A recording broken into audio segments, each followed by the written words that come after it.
वही हुआ जिसका डर था। इतना बड़ा सदमा मिल गया कि क़यामत ही टूट पड़ी है कि मियां नवाज शरीफ साहब की तबीयत फिर अचानक इतनी बिगड़ गई है कि अब रिपोर्ट अदालत तक पहुंच गई है और अदालत से ये खबर आ गई है सामने। ये बड़ी खौफनाक और ख़तरनाक खबर है जो कुछ बताया जा रहा है कि मियां नवाज शरीफ साहब की हालत तो बहुत ही ख़राब है। तो ये वापसी का अब क्या मामला बनेगा? आखिर ऐसा क्या हुआ है कि इस रिपोर्ट में ऐसे इंकशाफात सामने आ गए हैं कि मियां नवाज शरीफ साहब तो बड़ी मुश्किल में हैं। 21 अक्टूबर को उनके इस्तकबाल की तैयारियां हो रही थी।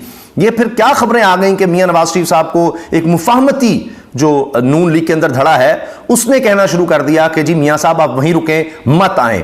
मियां नवाज शरीफ 21 अक्टूबर को वापस आ रहे हैं, लेकिन उनकी इस वापसी से मुतालिक क्या अब खदशात पैदा होना शुरू हो गए हैं? मुस्लिम लीग नून तो पाकिस्तान के अच्छे दिनों को मियां नवाज शरीफ की वापसी से ताबीर कर रही है और मियां नवाज शरीफ को ही पाकिस्तान मुस्लिम लीग नून का फेस और अगला वजीर आजम बनाकर पेश किया जा रहा है। बाहर वालों से क्या ही बात करेंगे, इतनी अपनी कौम को जो है वो चूरन खिला दिया। काफिर मुर्दाबाद, काफिरों का ये, काफिरों का वो, हिंदुओं में खा जाएगा, यहूदी खा जाएंगे, ये वो, दुनिया भर का अमेरिका खा जाएगा, सबकी बात कर दी। लेकिन तालिबानी जिस तरीके से धज्जियां उड़ा रहे हैं पाकिस्तानियों की, मतलब आप देखो पाकिस्तान का तकरीबन 30% 35% ऐसा इलाका है पूरे पाकिस्तान का जहां पर तालिबान, बीएलए, ये वो सब लोगों ने पूरी गदर मचा रखी है। इससे हो क्या रहा है? इससे आम व्यक्ति को भी फर्क पड़ रहा है। फौजी तो ठुक ही रहे हैं, फौजियों की तो मौत आ ही रही है। हालांकि उसमें मैं ये नहीं कह रहा हूँ कि वो लोग गलत कर रहे हैं। जैसे बलोच है, वो कहीं ना कहीं अपनी आज़ादी की लड़ाई लड़ रहे हैं, उन्होंने बहुत हाथ फैला के देख लिया, वो अपने तरीके से अपने अधिकार मांग रहे हैं, सब कुछ हो रहा है। लेकिन बात यह है कि पूरे की पूरी कौम अफेक्टेड है। किससे? उन्हीं लोगों से जो इनके मजहब को मानने वाले हैं। तब भी जो है बाहर काफिरों से क्या ही करेंगे, इनके अपने मजहब वाले ऐसा करें तो बाहर लोगों की क्या ही बात। बरतानिया के रॉयल ब्रॉम्पटन इस अस्पताल ने नवाज शरीफ की मेडिकल रिपोर्ट जारी कर दी। Report consultant cardiologist professor Carlo Di Mario की जानिब से जारी की गई। बरतानवी मुआलिज की रिपोर्ट लाहौर हाई कोर्ट में जमा करा दी गई। लाहौर हाई कोर्ट के हवाले से खबर यह है कि नवाज शरीफ को अभी भी सीने में दिल के आर्जे की अलामात हैं। नवाज शरीफ शुगर और दीगर अमराज की वजह से पाकिस्तान और लंदन में मुसलसल फॉलोअप की जरूरत है। मुसलसल फॉलोअप की, वो जरा हिल नहीं सकते, कहीं जा नहीं सकते, उनको फॉलोअप चाहिए, मुसलसल देखना है उनको, क्योंकि दीगर अमराज भी हैं। इतनी उनकी हालत जनाब वो खराब, आपको पता है कि पहले ही थी। अब ये नई बात आ गई है कि वो तो अभी भी ठीक नहीं है। पाकिस्तान और लंदन में मुसलसल फॉलोअप की जरूरत है। नवाज शरीफ की माजी में होने वाली बाईपास सर्जरी और एंजियोप्लास्टी की वजह से मुसलसल चेकअप करता रहा। हमने नवाज शरीफ की पहले एंटी एंजिनल थेरेपी की बेहतरी के लिए इलाज किया। नवाज शरीफ में अंजाइना की अलामात और कोरोना वबा की वजह से पाकिस्तान जाने से रोक दिया। जब नवाज शरीफ में मर्ज की अलामात बढ़ गई तो हमने इनको एंजियोप्लास्टी दोबारा करने का फैसला किया।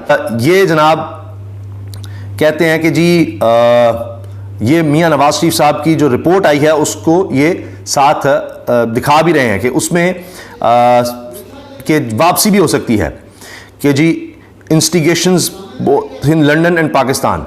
तो ये कहा जा रहा है नवाज शरीफ की पाकिस्तान वापसी के बाद कल को सख्ती हुई तो लंदन वापसी का रास्ता खुला है।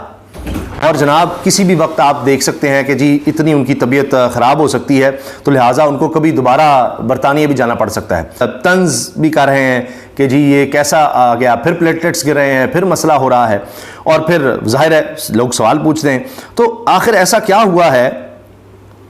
इस पर हम अगर देखें तो हालिया खबरों का जायज़ा लेते हैं।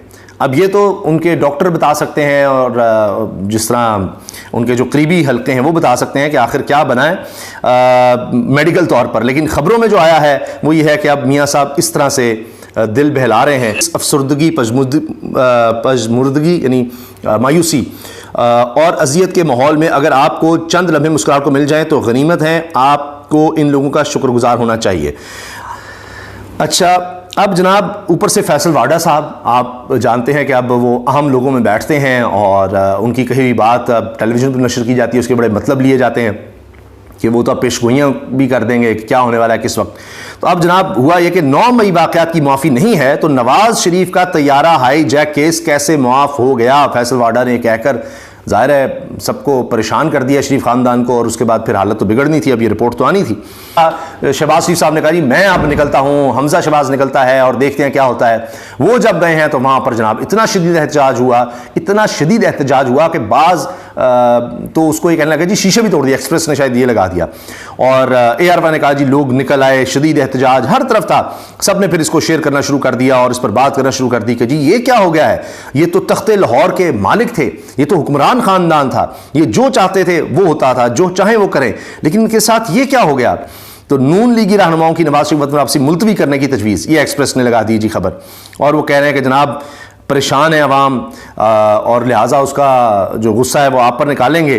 तो अब जनाब मुस्लिम लीग नून के अंदर मौजूद मुफाहमती पॉलिसी का हामी ग्रुप नवाज शरीफ की वतन वापसी मौखर कराने के लिए सरगर्म हो गया और इसने नवाज शरीफ की वापसी को फिलहाल मुलतवी करने की तजवीज़ दे दी। ये सब अब छाप रहे हैं, एक्सप्रेस, आज न्यूज़, सारे इस पर बात कर रहे हैं। 21 अक्टूबर को उनके इस्तकबाल की तैयारियां हो रही थी, ये फिर क्या खबरें आ गई कि मियां नवाज शरीफ साहब को एक मुफाहमती जो नून लीग के अंदर धड़ा है उसने कहना शुरू कर दिया कि जी मियां साहब आप वहीं रुकें, मत आए।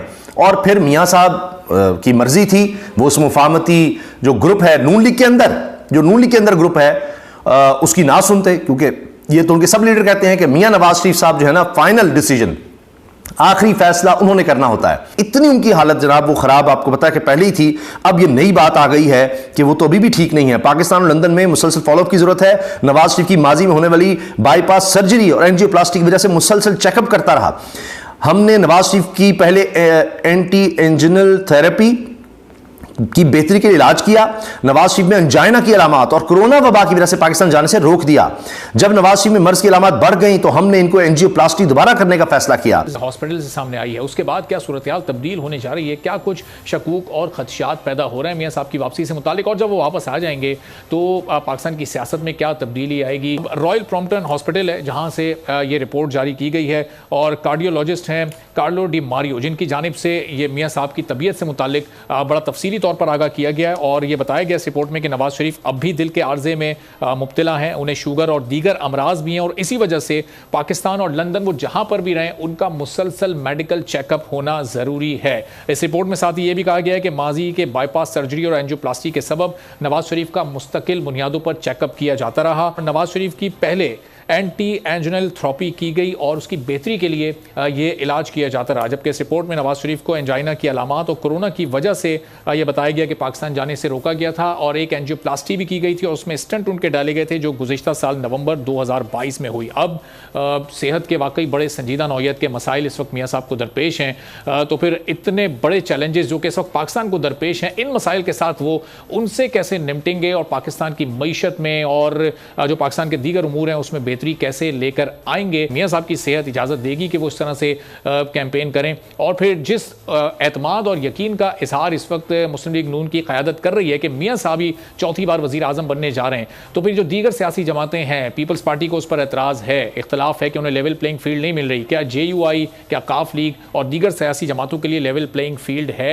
या फिर मुस्लिम लीग नून को ये यकीन दहानी करा दी गई है कि मियां नवाज शरीफ ही अगली हुकूमत बनाएंगे। अफगानिस्तान और पाकिस्तान, ये अफगानिस्तान वही है जिस पे कब्जा करने का सपना 20 साल तक पूरी पाकिस्तानी फौज देखती रही, पाकिस्तान की आम जनता भी देखती रही कि तालिबानी जब आएंगे पाकिस्तान का झंडा जो है वो काबुल में लहराएंगे, पाकिस्तान का झंडा पूरे के पूरे अफगानिस्तान में लहराएंगे, लेकिन वो चीज भी हो ना सकी। हमने देखा किस तरीके से तालिबानियों ने पूरा का पूरा एक मुहिम के तहत पूरे अफगानिस्तान पर कैसे कब्जा किया।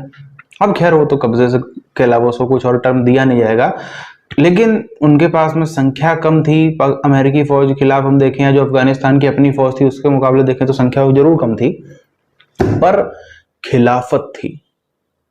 अच्छा, एक चीज यहाँ पर 2-3 चीजें हैं मैं यहाँ से बहुत जरूरी डिस्कस करना चाहता हूँ। थोड़ा अफगानिस्तान के मुद्दे पे भी अगर हम बात करें, अफगानिस्तान में एक बड़ी संख्या थी लोगों की, अगर इसको हम परसेंटेज में देखें तो लगभग मेरे हिसाब से 50-60% ऐसे लोग होंगे शायद, या चलो 40% 30% मान लेते हैं, जो तालिबान को सपोर्ट नहीं करते थे, जो सरकार का हिस्सा थे, जो अफगानिस्तान की फौज में थे, जो अमेरिका जो भी कर रहा था उसको कहीं ना कहीं सपोर्ट करते थे, इस किसी लालच के उद्देश्य से नहीं, सिर्फ एक शांति लाने के उद्देश्य से। या फिर ऐसे भी लोग होंगे जो दिमाग से सोचते हैं और कहेंगे कि नहीं हमको ये रेडिकलिज्म नहीं चाहिए, हमको थोड़ा यहाँ पे शांत लिबरल सा माहौल चाहिए। कुछ तो होंगे ना ऐसे लोग, 20-30% भी यदि मान लेते हैं, ज्यादा नहीं तो ये 20-30% लोग, या जो हम देखें पाकिस्तान के जो फौजी थे वो जब तालिबानियों के द्वारा मारे जा रहे होंगे, या जब वो देख रहे होंगे कि मेरे घर परिवार में कोई तालिबानियों के द्वारा मारा गया, in the name of religion मारा गया, क्या किसी ने भी ये बोला होगा कि नहीं ये हमारे रिलीजन में ही हमारे खिलाफ ऐसा किया जा रहा है तो हम मजहब छोड़ते हैं?